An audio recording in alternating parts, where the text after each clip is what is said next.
Okay. Okay, so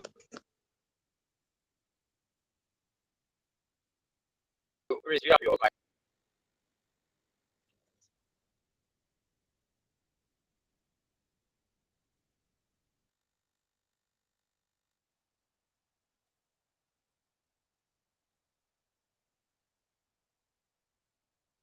Can you use your microphone? Or Victor, I think I'll just use this other account, this other device. Its mic is better. It's working fine, so I think we can just continue.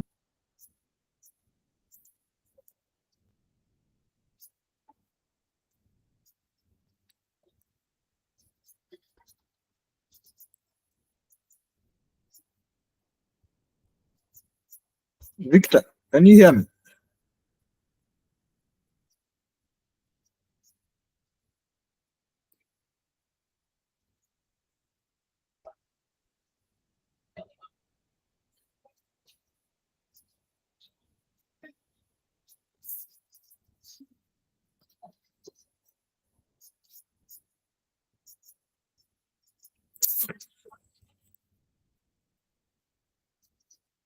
Hello? you can pick on and continue the session.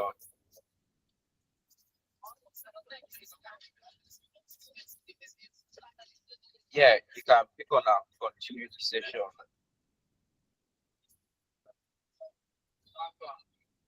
Have you heard? Okay. Okay. I'm pretty sure you'll be able to hear me. Victor, I can't hear you clearly. Okay, continue the session. Continue. Share your screen as it starts. Okay.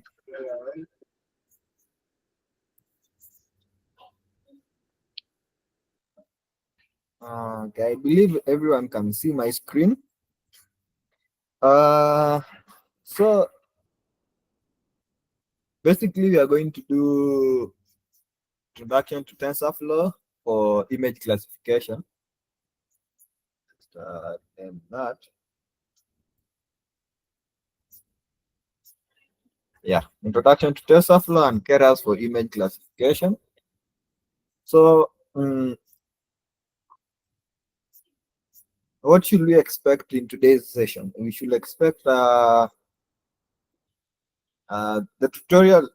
The entire thing we are going to look at is how to efficiently load a data set, identify overfitting and applying techniques to mitigate it, examine and understand data, build an input pipeline. Then we are going to train our classification model. After that, we are going to test the model. Then we are going to see on ways of improving the model's accuracy. So the first thing that we are going to do, are the text clear enough? If the text are good, you can just give a thumbs up reaction.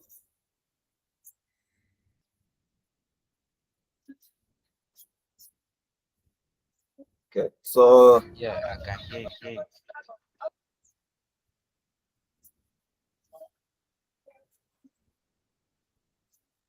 The first thing that we are going to do is to import the necessary libraries, matplotlib for visualization, NumPy for a bit of analysis, and then PIL. Since we are dealing with images, PIL helps us to display images.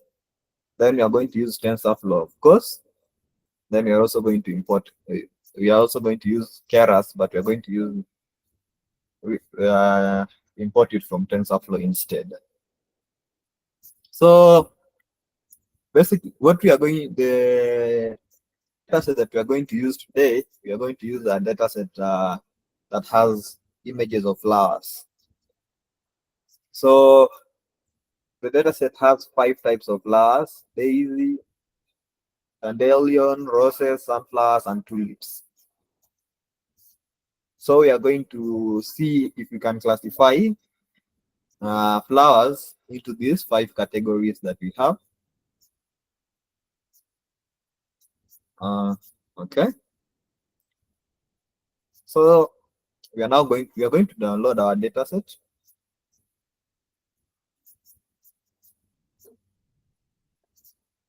We are going to download our data set. So the data set is stored in the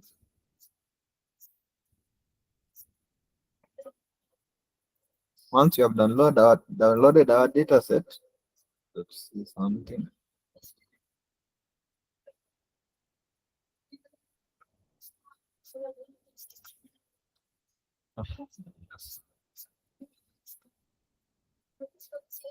Once you have downloaded our data set, we're going to see just some simple code to help us understand how many images we have. So we are going to calculate the length of the total number of images, and that is 3,670. And then just to give you an overview, some visualization of the different flowers that we have. So these are, you can see in the image there are flowers, and the flowers that are in the images are roses.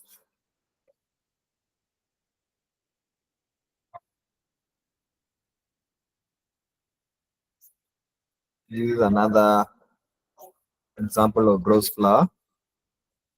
Then we can have a look at how tulips look like. These are an example of tulips. Another one.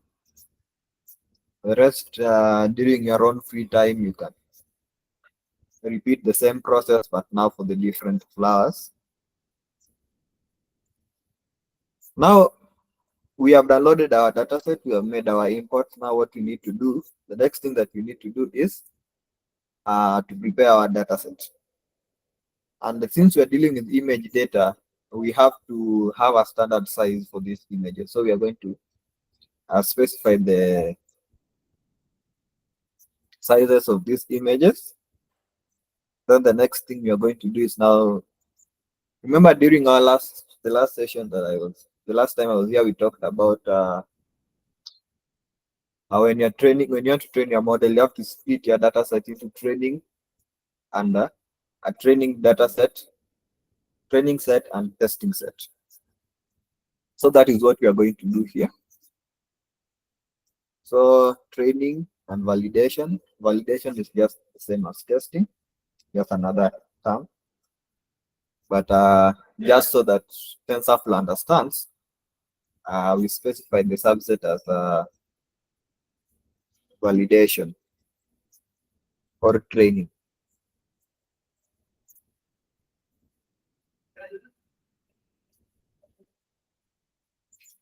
Now let us just to print the class names. The class names are generally the folders that we have of our data set.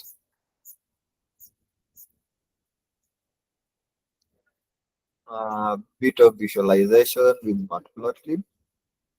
If you have any question, you can always just raise your hand and ask. So we have some examples: rose flower, dandelion, tulips, sunflowers. You can see them.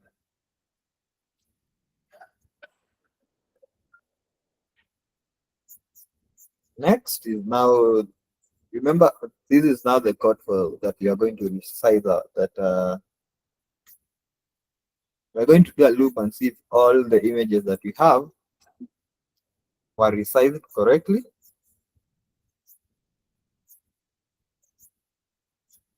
Now we have prepared our data set. So we have a training data set known as training yes, and validation data set known as valid yes. Now, the next thing that we are going to do is to optimize this data set of ours. So we are going to use buffered prefetching, something that we call buffered prefetching. This helps us to yield data from the disk without having input output becoming blocked. And we are going to use uh, a function in TensorFlow known as dataset.cache function.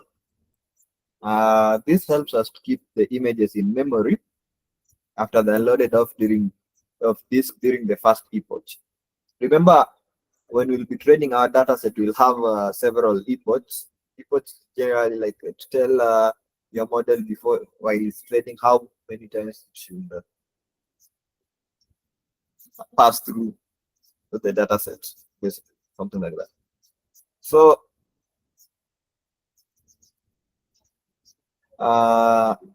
this generally helps us if the dataset is too large. It helps us to fit our dataset into the memory, so that optimizing our model and also the training, reducing on the training time for the model.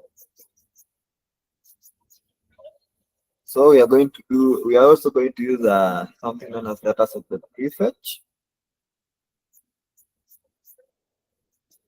Now for this, it helps us overlap data preprocessing and model execution while training.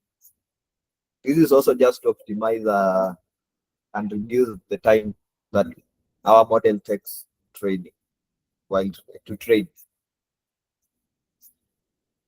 So for that, we are going to use a function from TensorFlow known as AutoTune. AutoTune helps us to do all this, and then you remember when I said we are going to use a function as .cache. .cache is the one that now helps us to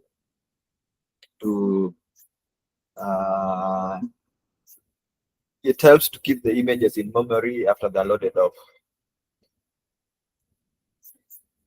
Yeah. So we are just going to run that cell.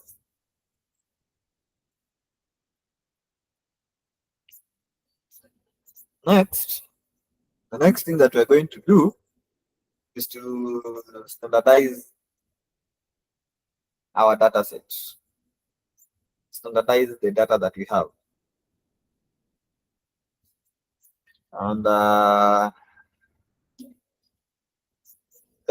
when we're dealing with images, generally we have the images, the RGB channel values are from 0 to 55 range. And when you are using neural networks, that range is not that ideal. So we are going to standardize it to from 0 to 1 by using a function in Keras known as layers rescaling. So just going to do that to create a normalization layer. This is to standardize the data that we have.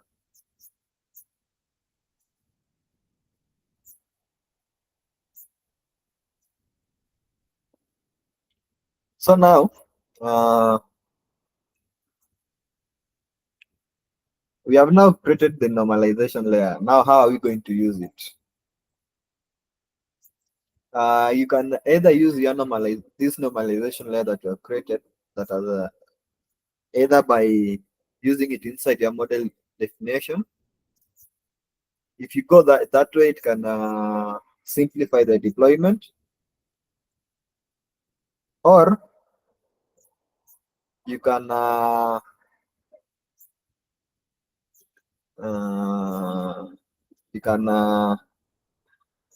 apply it to the dataset directly by calling a function that TensorFlow allows us, known as .map.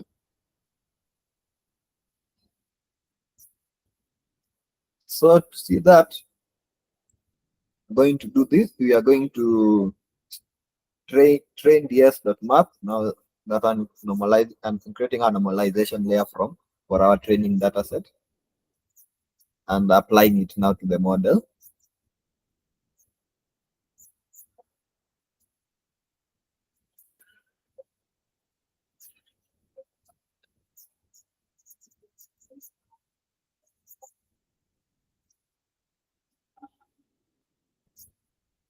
Yeah.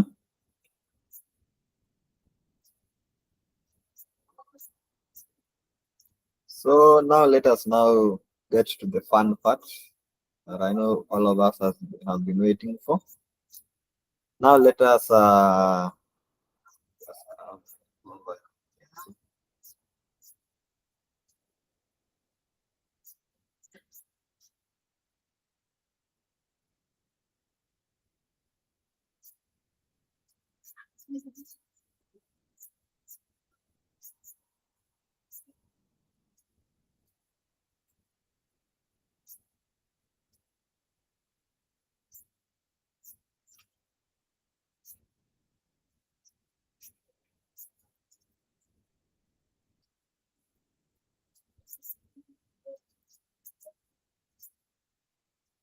we are going to create a simple Keras model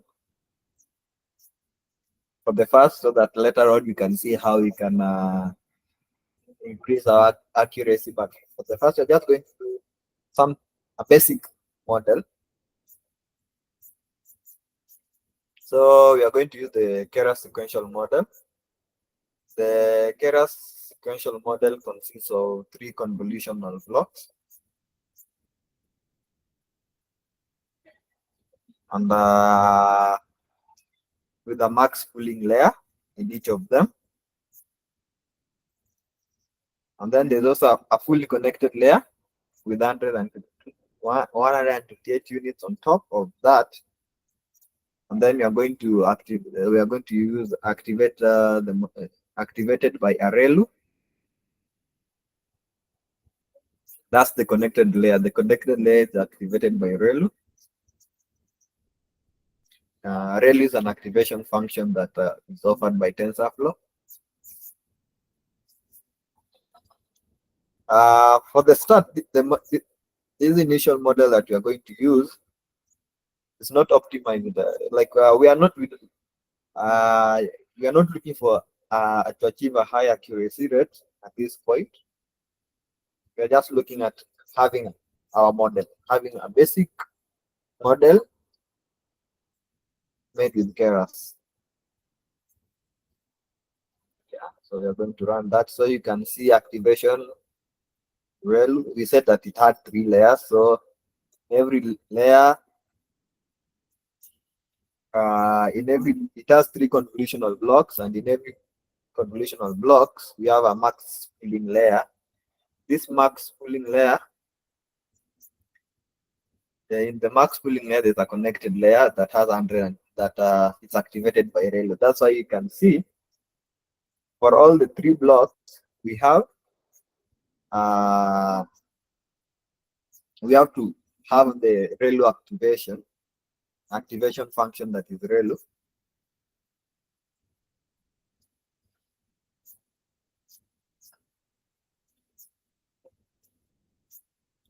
Okay. The next thing that we are going to do is to compile our model. And as we will be compiling our model, we are going to use the atom optimizer and space category called cross entropy for the loss function.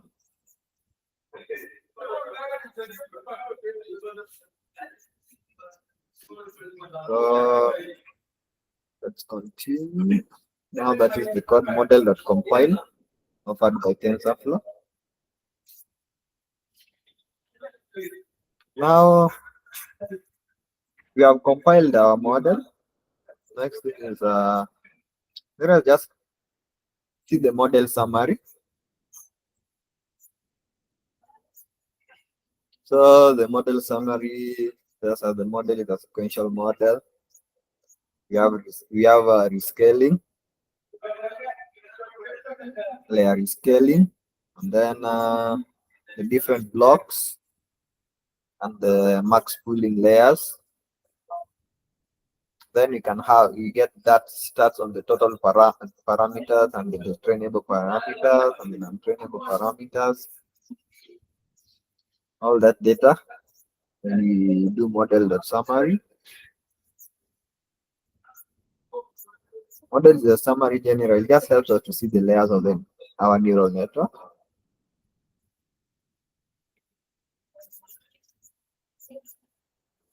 Now let us train our model.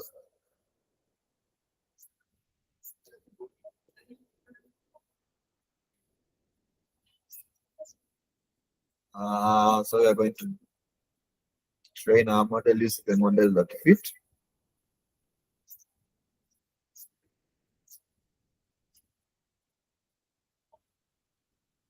So we've specified the number of epochs to be 10. So let's give it time as the model is trained. What we can have a keen look at is the accuracy and the loss. Those are the most important stats that we're getting from here. So you can see, we'll look at how at every epoch, how the accuracy and the loss changes. You need to take a keen look at that.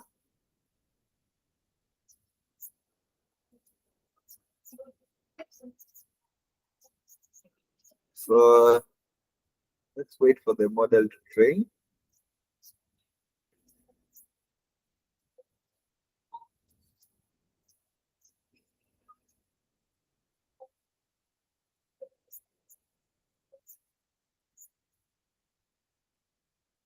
This will take a while, so if there's anyone with any question, you can ask as we wait for the model to train.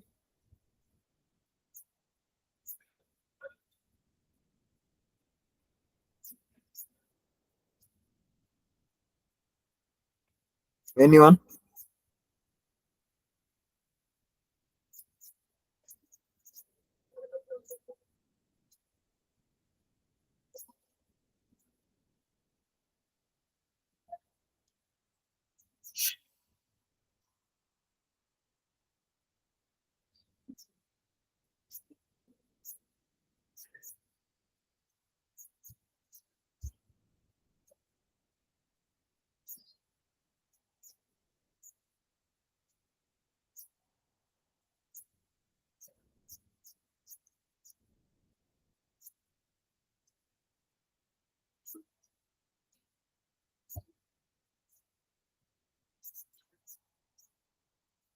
Swali. No, very on with the question.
Anyone with the question?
Okay.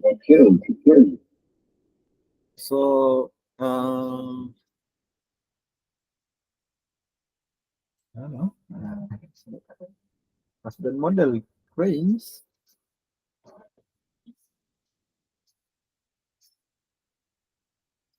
we can talk about other things that we'll eventually do so as to save on time. So as to save on time.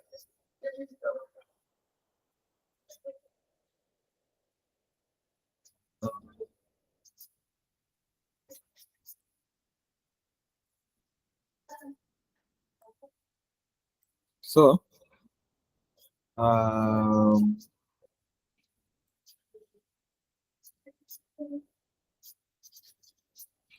oh, wondering why this is too slow. Just a minute.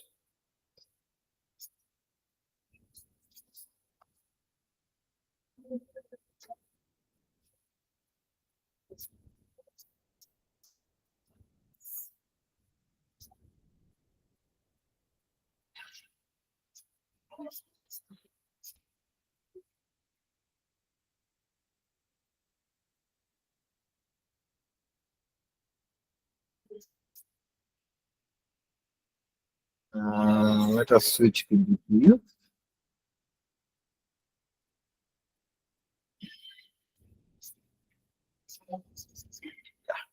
These are now faster.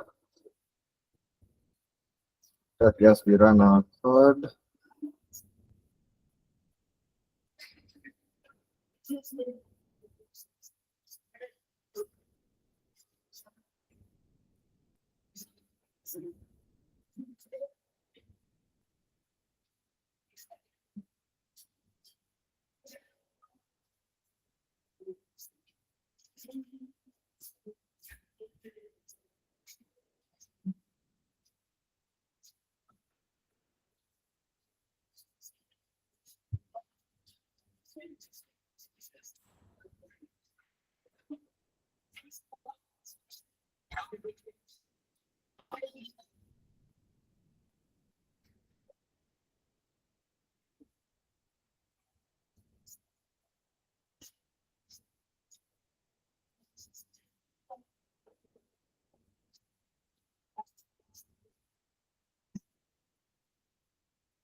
Now let us move it now faster.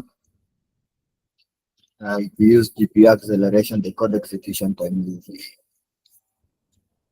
significantly be reduced.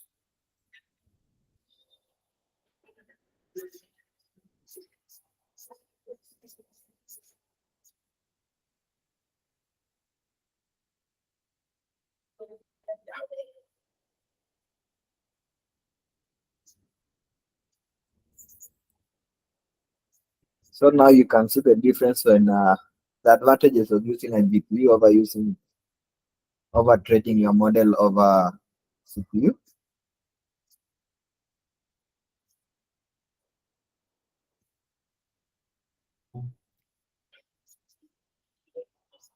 Now what we are going to do next is to visualize our model training results. Another comment.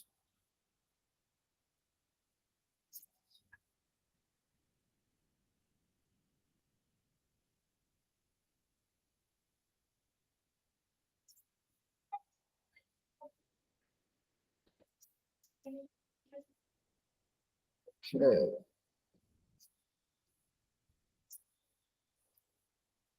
Now I want us to take a look at. Let me just use it so that you can see it.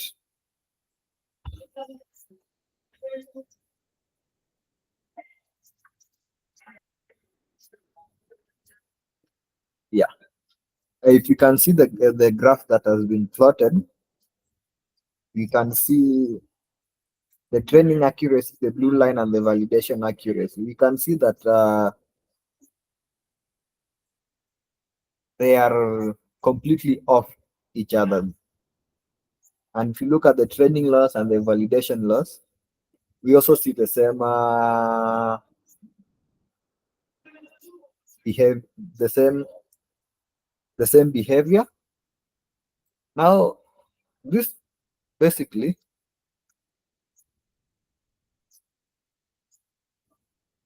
shows us that if you ever find that when you're doing the visualization of the training results, and you find such a scenario,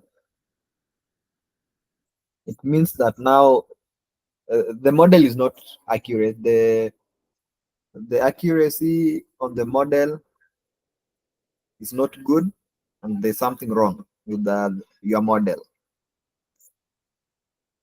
The overall performance of the model has been greatly reduced. So, like for our case, the accuracy will be basically around 60% accuracy on the value when we try to test it on the validation set. And for image classification, 60% is a very low accuracy rate.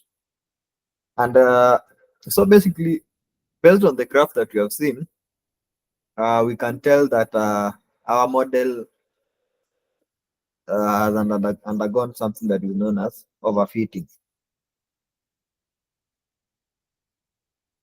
Now, when does what happens when what causes overfitting?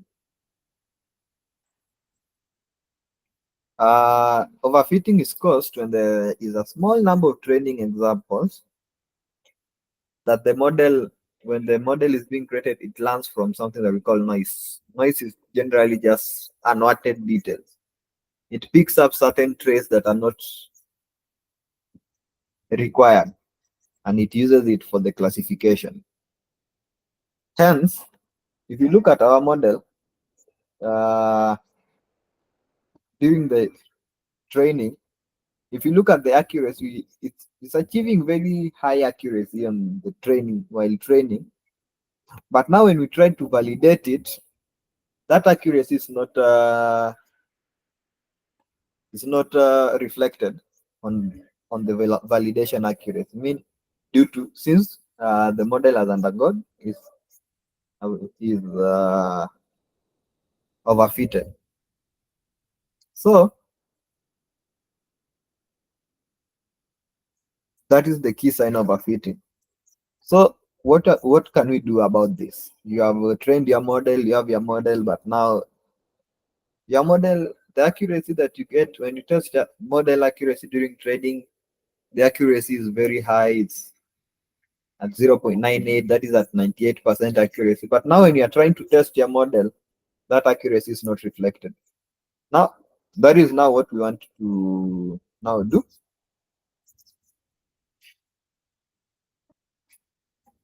So there are multiple ways of solving this issue of overfitting in the training process. And the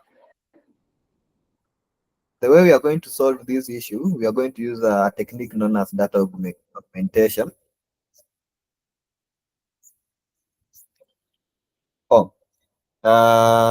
Someone is asking the difference between overfitting and underfitting.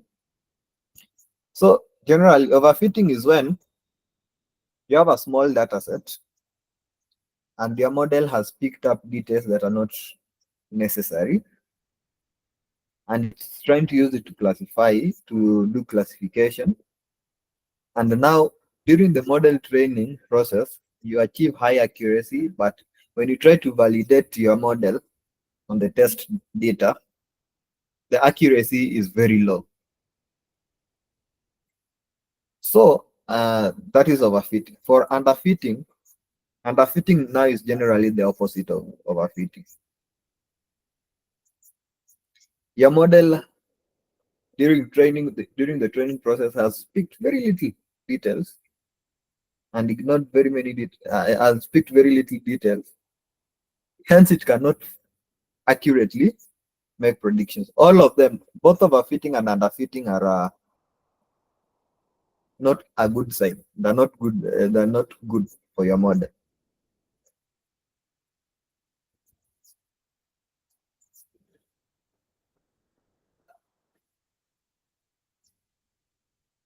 Now let us look at how we are going to fix this overfitting issue using that augmentation.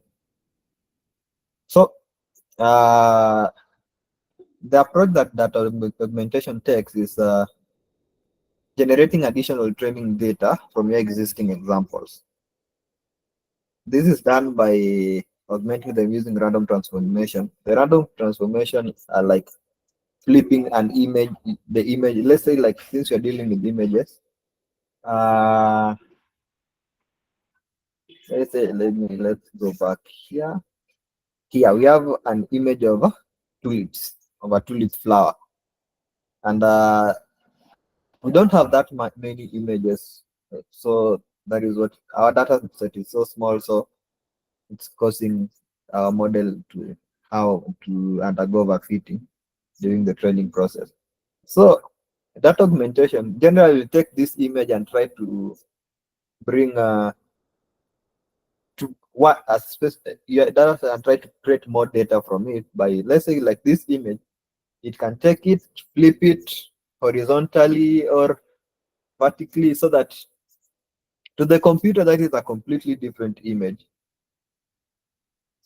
This will now help us to increase the size of our data set, making us to have a larger data set. However much the actual data that we had, the original data that data set that we had was small, but now it helps us to generate more data from the existing data set that we have. It does this just by using random transformations such as random flip, randomly flipping it, randomly rotating the random rotation of the data of the images, or randomly zooming the images.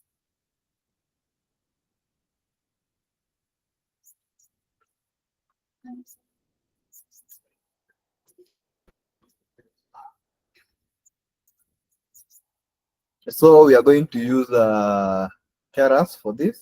Keras tf.keras dot layers, and then random flip.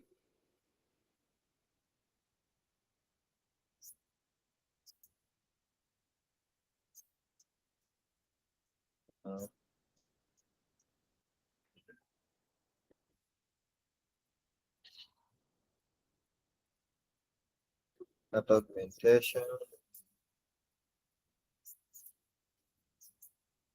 So these are the things that we are talking. So random flip, that's horizontal, and then random rotation, then random zoom.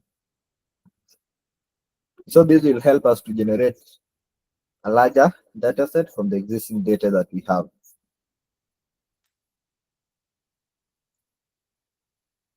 Now, let us visualize some of the data that we have used, that we have augmented.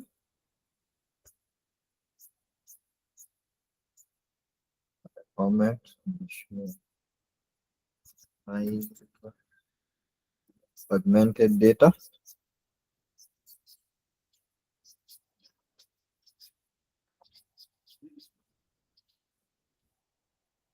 Yeah. So let us look at the data that we have. This is now the augmented data.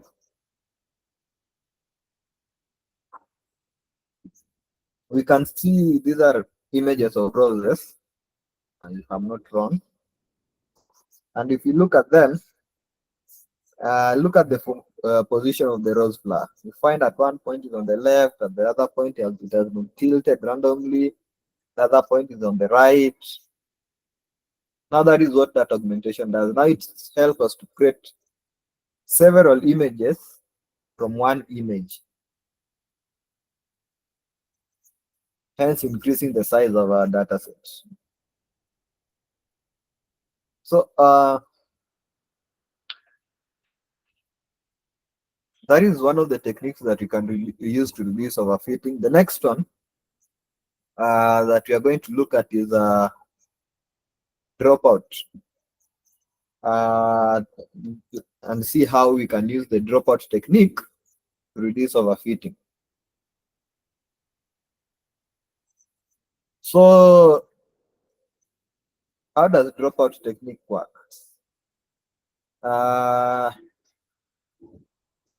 Dropout is it achieves it reduces overfitting by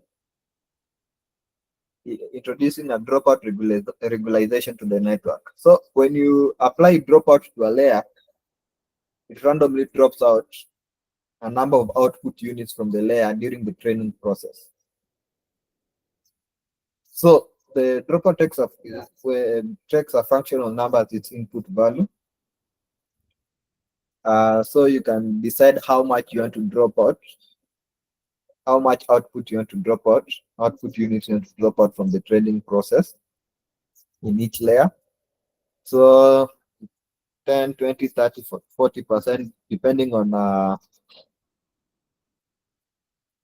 you'll always just try this while you are building a model. You'll be trying all this and different percentages and seeing the effect of this on your model. So let us look at the dropout technique. Dropout technique.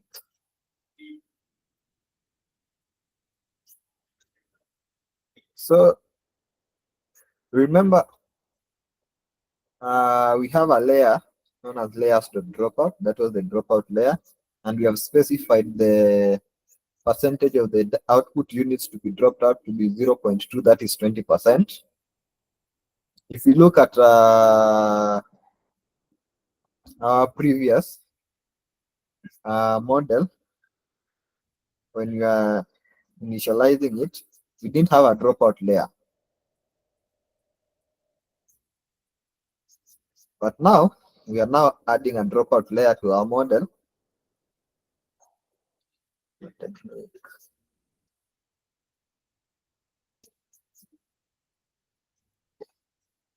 So now, hopefully, we have sorted out the issue of overfitting, and we are now hoping to achieve higher accuracies on the validation while validating our model as well. So we are going to do model.compile again using the Adam optimizer and the loss function of the sparse categorical cross entropy loss function. And then we are going to look at the summary, model.summary.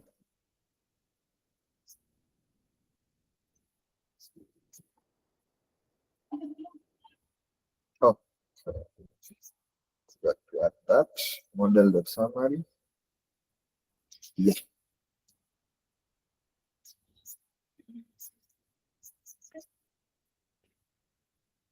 Now let us train our model. Then after training the model, we will visualize the training results, and then we compare it with the previous, with the first attempt, with our first attempt on the training, so that we can see the difference.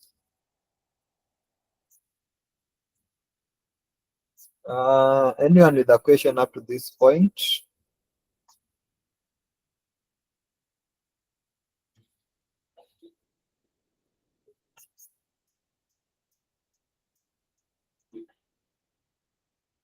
We are almost done.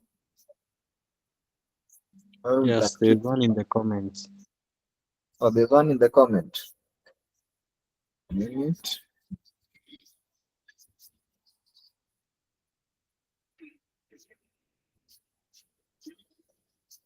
Oh, what will be the solution to overfitting? The data set was not in images. Now, if the data set was not in images, the best way, one, is the dropout technique. The dropout technique doesn't require it to be, isn't specifically for images. Yeah, so basically the dropout technique will be the best option if you are if your data set is not using images. Yeah. Any other question?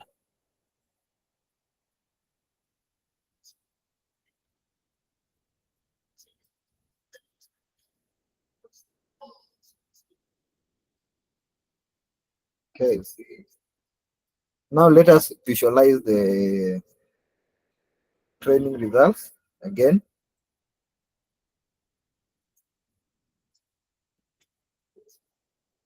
Then we compare it with our previous training result.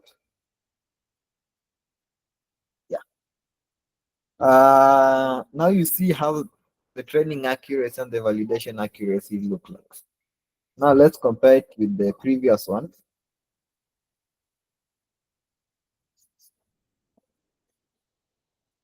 If we compare the two, we find that now at least our training accuracy and validation accuracy are not that much far apart. They're actually much closer to each other, meaning now our model is performing better than before.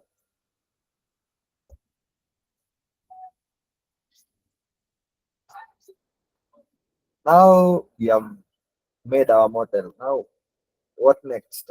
Let us now try to test it on data that is not on a strange data, because when you're creating a model, you expect to use it in a production environment, and in production environment you'll be dealing with data that was not originally in your it was not in your original data set. It was neither the training set or the validation set, and you want to see the accuracy that we can now get using this. So we have a sunflower image, and we want to see if our model will predict it correctly and say that this is a sunflower and not a tulip or a dandelion.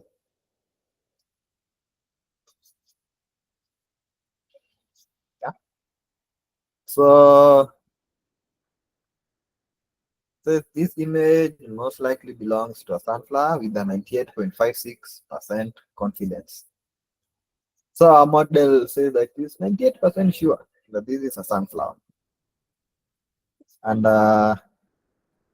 we know it's a sunflower. So it means that our model now, if we test it now, you see that now it's still accurate even on strange data. So now we have created our model. Now you might want to save it.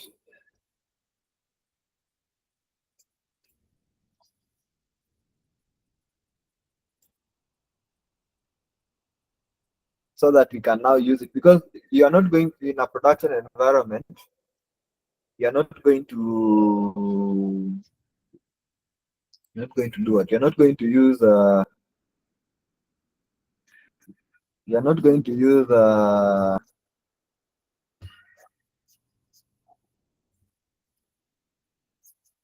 you're not going to use your Jupyter notebook. You need to save it to a file. So we'll just do model.save. Then we specify the name of the model.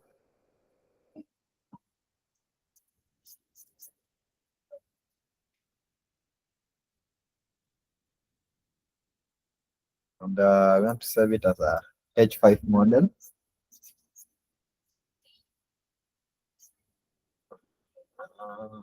Just a minute.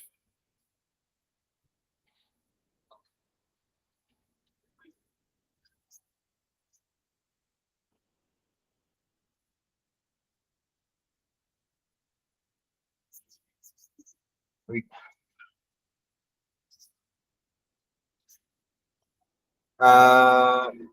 let's just remove the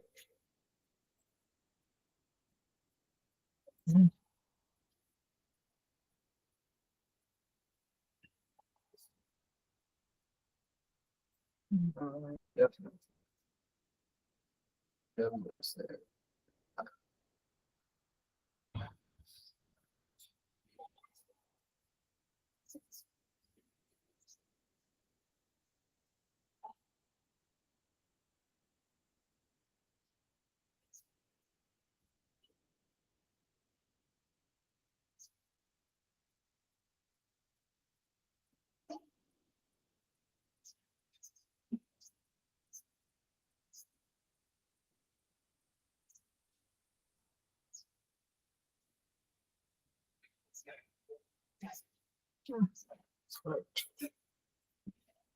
Hey, we can use another way to save our model. You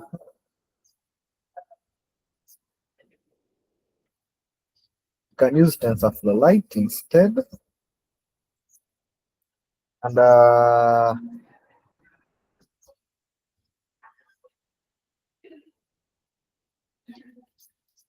advantage of using TensorFlow Lite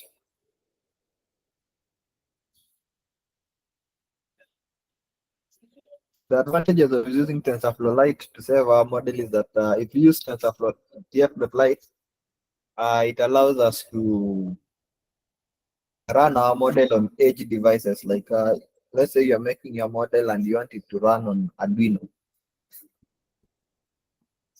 on platforms with limited compute power.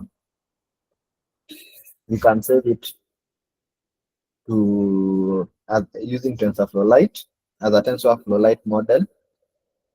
This we first convert it to a smaller model and a smaller and more efficient model, and that's the TensorFlow Lite. Yeah. So basically, that's our model. Anyone with a question? Yes, I was okay. Like I was asking, like Yeah. okay, when you're solving for overfitting, what if it's a machine learning like model? What do you mean by Yeah. what if it's a machine learning model? Like what we have done right now is still machine learning. Okay, like because I have found out that the dropout regularization is not.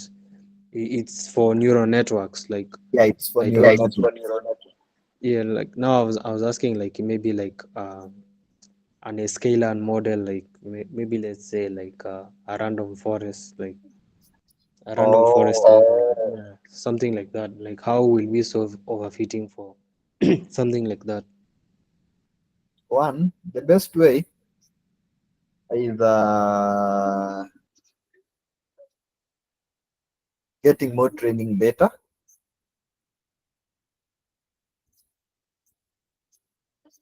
The next thing for sklearn, some other random if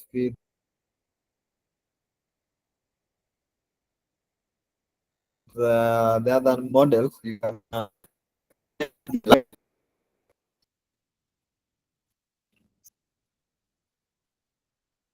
or decreasing the number of features,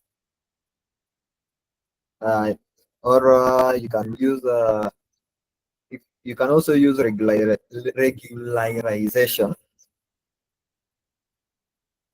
That one is if you are using linear models,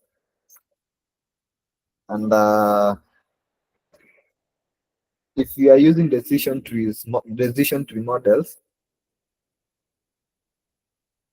you can reduce the number of branches that the ones that have little that are not that important.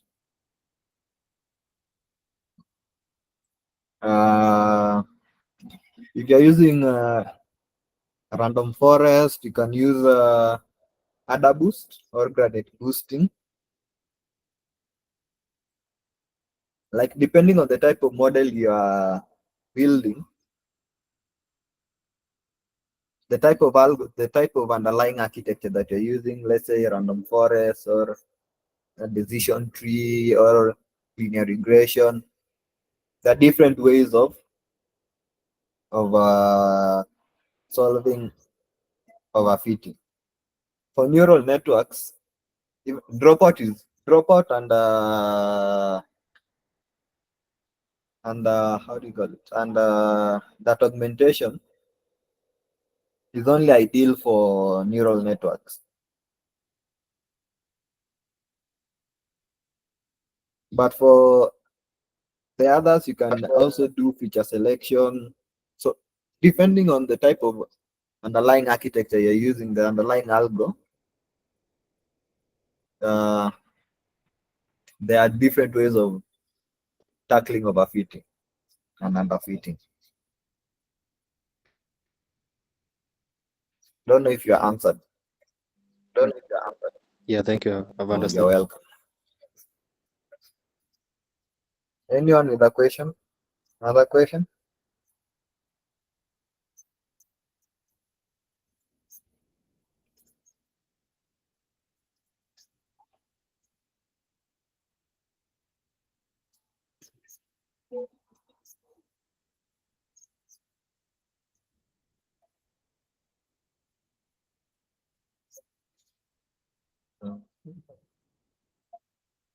If there's no question, I think I am done. Victor.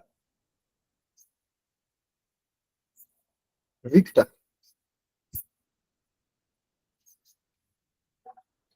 Victor.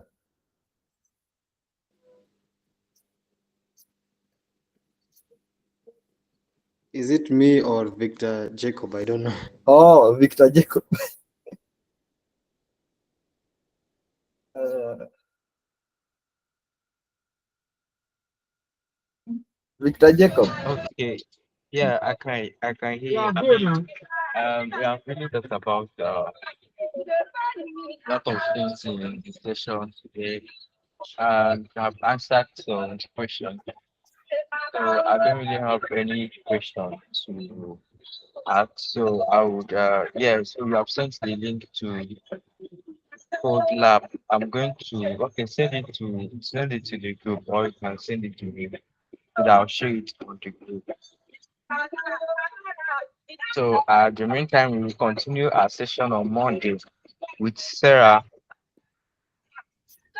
Yeah, we'll continue our session on Monday with Sarah. She'll be talking about um a little bit of intermediate. You know, this bootcamp is actually designed to teach you of intermediate, so from beginners uh to advanced. So by the end of the 1 week, want to be able to cover some advanced topics.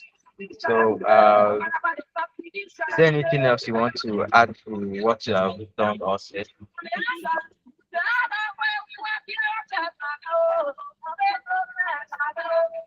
Mr. Prince. Oh, I don't think there's anything. I think that will be all for now. Okay. Continue interacting. If any other question, you can always ask in the group. Okay. Okay. So I believe all the questions has attended to. So I admit that the absence of any other question. Thank you, Victor. Thank you, Prince. Thank you, Angela, for making it to the end of the session. Yeah. I'll see you in our next ML study program on Monday.